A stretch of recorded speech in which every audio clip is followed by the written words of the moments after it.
everyone, it's me, Nikki. And today I'm here with my October wrap-up and my November TBR. So I'll start with October. I read 5 books, but I did finish my Wonder Woman readathon, so I'm very proud of myself for that. So I'll go with the 2 physical books I read. The first one was The Tomb of Zeus by Barbara Cleverly. I always want to say Clearly, but that's somebody else. This is, as you can tell, a Letitia Talbot mystery. It's a historical mystery set in, I think, after World War One. Or around, let me see. That's a prologue. Where's the first chapter? That's chapter 2. 1928. So definitely after World War One. And this is set on the island of Crete. And Letitia, I'm not sure, is a female archaeologist. And she's gone to Crete to dig for the tomb of Zeus. And the guy she's working for is a Mr. Russell, who's a Theodore Russell, who is an asshole, and he is trying to one-up a real archaeologist who was in Crete at the time, whose name I've forgotten, but is mentioned in the book. And there's some people working with him, like a couple more assistants, in their male. And there's a guy that she knows from World War One or something. She's met him earlier, and he's an architect or an artist, and he does like the drawings and stuff.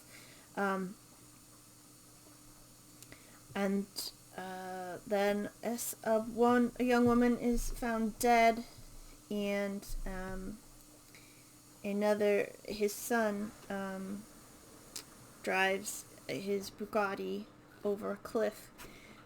So it's up to Letty to find out what the fuck is going on.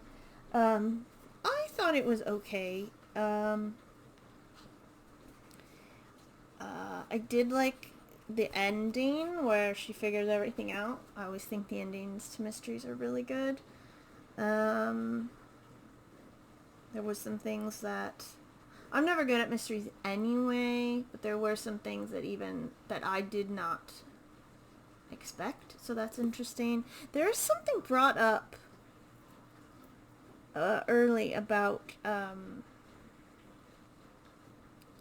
fabricating artifacts and then like bringing them back into the mainland Europe and selling them, and that's sort of resolved, kind of, but so yeah, I think it's mostly not like a red herring, but it's just supposed to like distract you.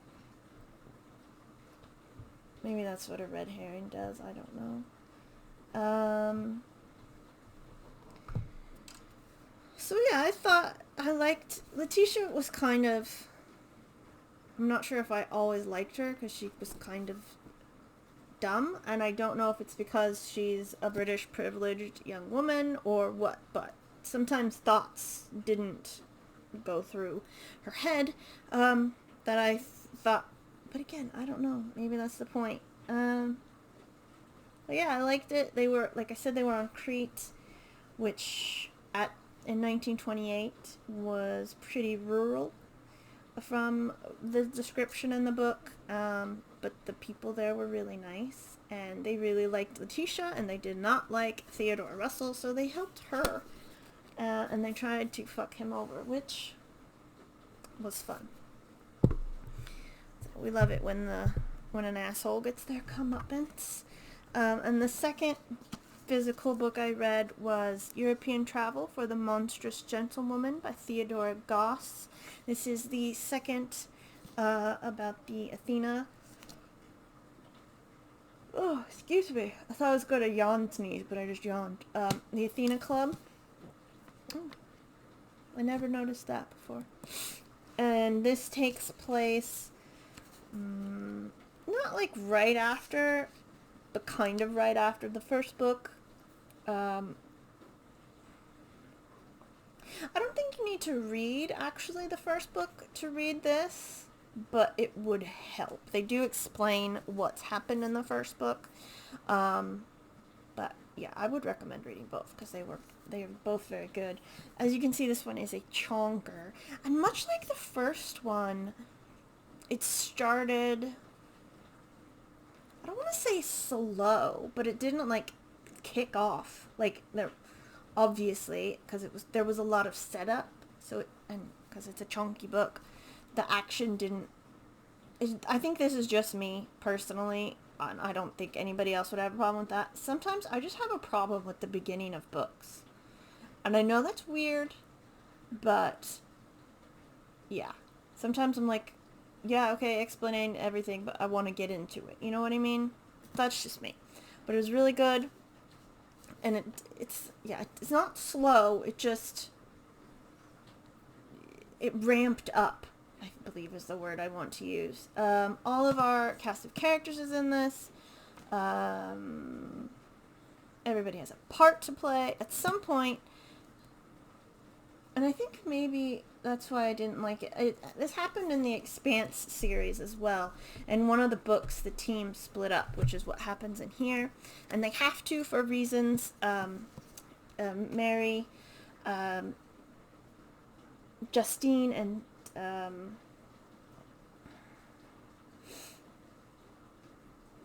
Mary and Justine, yeah, go off to Vienna to find Van Helsing's daughter. Her name's Lucinda. And the others stay back in England to find out more information there, but then they have to meet up. And I didn't like that in the Expanse series, because I like it when the team is all together, and I like it when they're all together. But I understood why they had to be split up.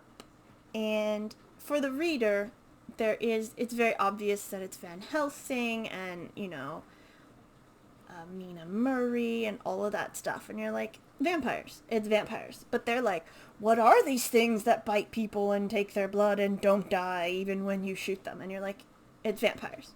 But in universe, they don't know they're vampires. And they also get to go to the Alchemical Society and meet the woman in charge, who was super cool, who was also from a old-timey gothic novel. So she was cool. Yeah. And the ending, definitely have to read book 3. They're definitely all connected, and you should read them one after the other. So that's what I'll be doing. I don't know. I'll just hold on to these. And then in between those, I read Jade City by Fonda Lee. And I thought it was okay. I think I only gave it 3 stars. It was interesting world building, but I didn't really like any of the characters. And I think to enjoy a book, you should at least like one character, and I didn't like any of them, not even a sister who had gone outside of K-Con and come back. There's a part where she like victim blames a friend for getting forced to have sex with a higher up in the clan, and she like blames her friend, and I'm like, no, I'm done. So I didn't really like any of the characters. I didn't like the bad guys. I didn't like the good guys. I was just sort of meh about all of them. So even though I really liked the world building and like the shout out to colonization and all that stuff, I didn't really. I gave it 3 stars. I won't be. And I did look up spoilers for the other 2 books, and don't really want to finish it. So next I read This Is How You Lose the Time War by Max Gladstone and Amal El Mohtar, I believe is how you pronounce that. And this is a epistolatory novel between Red and Blue, who are two time-traveling agents from warring futures. They're both female, and they fall in love. And it's just them throughout time, and like sometimes they're in the same place, sometimes they're not. It was really good. I so enjoyed it. I don't know if they had two different narrators or not. I would actually like to pick up the book and read it, like physically read it, but oh, there were two narrators. I just couldn't tell the difference between the two narrators. That's my bad. But yeah, I think I would like to pick up the book and physically read it, as I think I would understand it a little better. Even though sometimes with audiobooks, I don't always get it. And maybe I would have to I don't think if I picked up Jade City in physical, I would get it. I just didn't like the characters at all. But I did really enjoy our two characters, Red and Blue, and how they went from enemies to friends to lovers, theoretically. I don't know if they ever actually met by the end of it. I don't remember. My memory is not good. And finally, I read The Grace of Kings by Kin Liu, part one. No, the first in the Dandelion Dynasty. I really liked the book. I think for this one, like, I don't think if I picked up the physical copy of Jade City, it would make it any better for me. I would like to pick up the physical copy of This Is How You Lose a Time War, and I think I need to pick up a physical copy of The Grace of Kings. It's very long, 22 hours, not as long as some, but I didn't really get it for a while, because what happens is you'll have a chapter, and then you'll be introduced to someone, and then you'll like flashback to that person's life just before you've met them.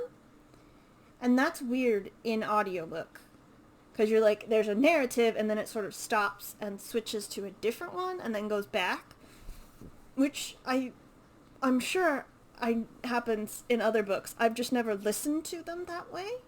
So that was a little jarring for me. And then after a while, it's just narrative, and then they do it again. But by the time it happens near the endish middle of the book, I'm used to it, but I didn't really get it the first time.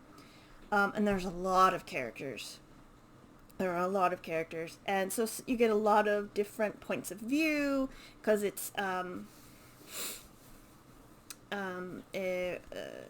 revolution against an emperor, and a lot of things are happening, and you're seeing it from like the emperor's point of view, and then one of our main characters is Kunigaru, and then the other one is Matazindu, so you see like all their points of view before they come together, and then they go their separate ways.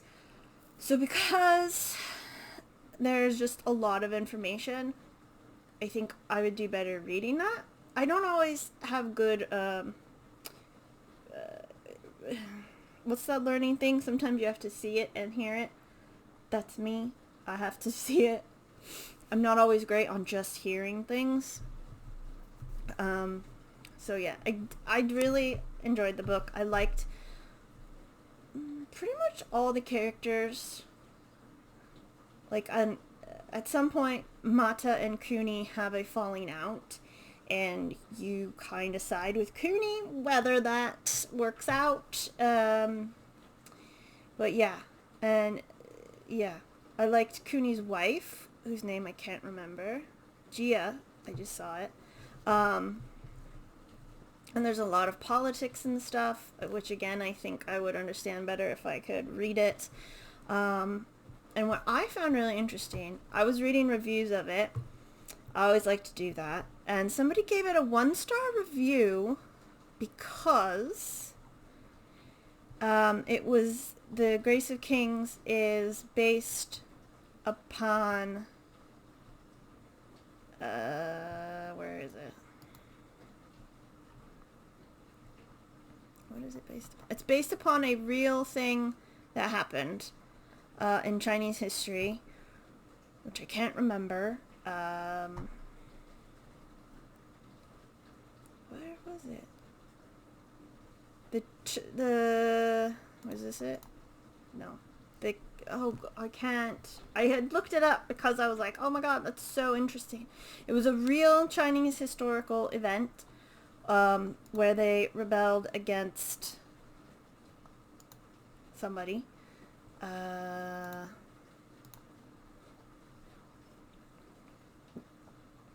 Qi dynasty? Qin. Oh, I can never remember that one. And the two leaders, they got into a tussle. They got into a fight, basically, and they weren't friends anymore.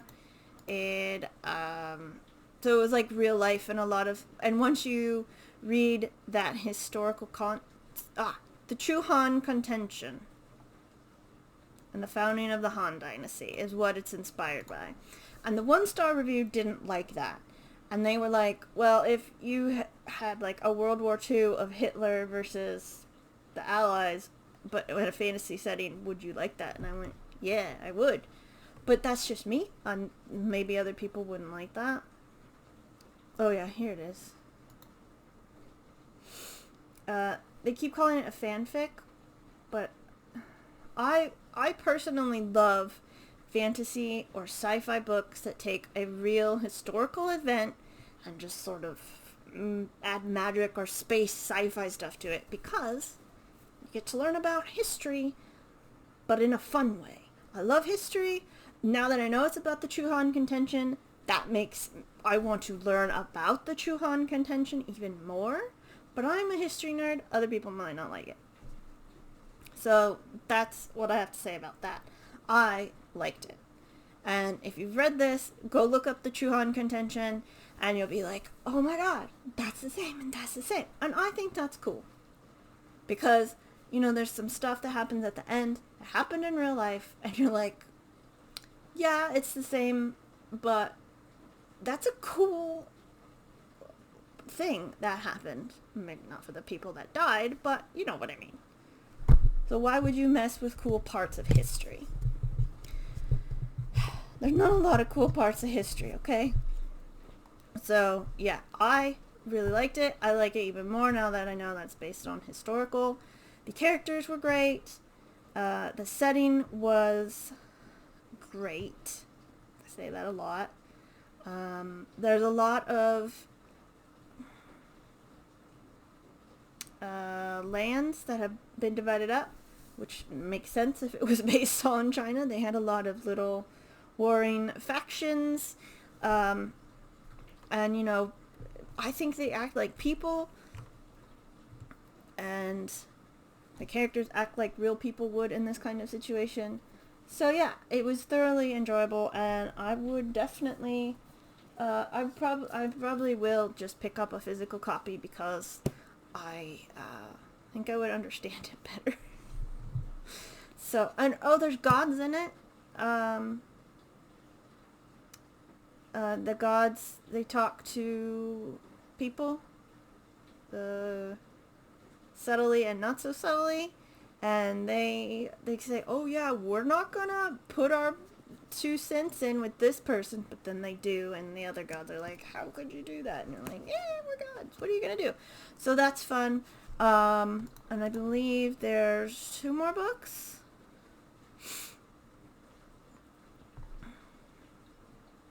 Or 4 books. There's 4 books. So, yeah. The next book is The Wall of Storms. And then The Veiled Throne and Speaking Bones. So now I'm going to look up what happens after the Chuhong contention, and maybe I'll be like, ooh, I know what's going to happen, and then... So that, yeah, I'm excited about that. That's why I liked She Who Became the Sun, because it was a fantastic queer take on historical events. That's what I like. Fantastic queer takes, or sci-fi. I think I've read something that was history, but they've just put it in space. Love it. I think that's why I'm going to like Iron Widow, which I think is sci-fi, maybe fantasy. I can't remember, but I know that it's a fantastical queer take on Wu Zetian. So, I'm excited for that. Yeah, I've really been digging the fantasy I've been reading lately. My library's been helping out a lot. Not that they know it, but my library's been helping me. So yeah, I'm very excited for the 2 books that I have right there. And that's what I read in October. I rambled a lot. I do apologize. As for my November TBR, this is not going to be a separate video because I am doing the Clear Your Shit readathon. This actually takes place from November 1st to December 31st, so there are a ton of prompts. Excuse me. And I have lost the page for those. But that's okay. I will find them. But there are just a ton of prompts, and I don't feel like going through all of them. I do have the readathon joined on the Storygraph. So yes, I'm just also gonna kind of read whatever I want. It's my birthday this month, so I'm gonna try to chill and do stuff and just have fun. The 3 books I know I'm going to read are, I have them.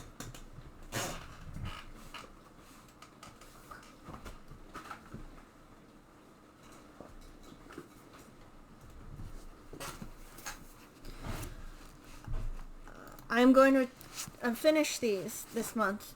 Red Notice by Andy McNabb. Invisible by Stephen L. Carter. This first one is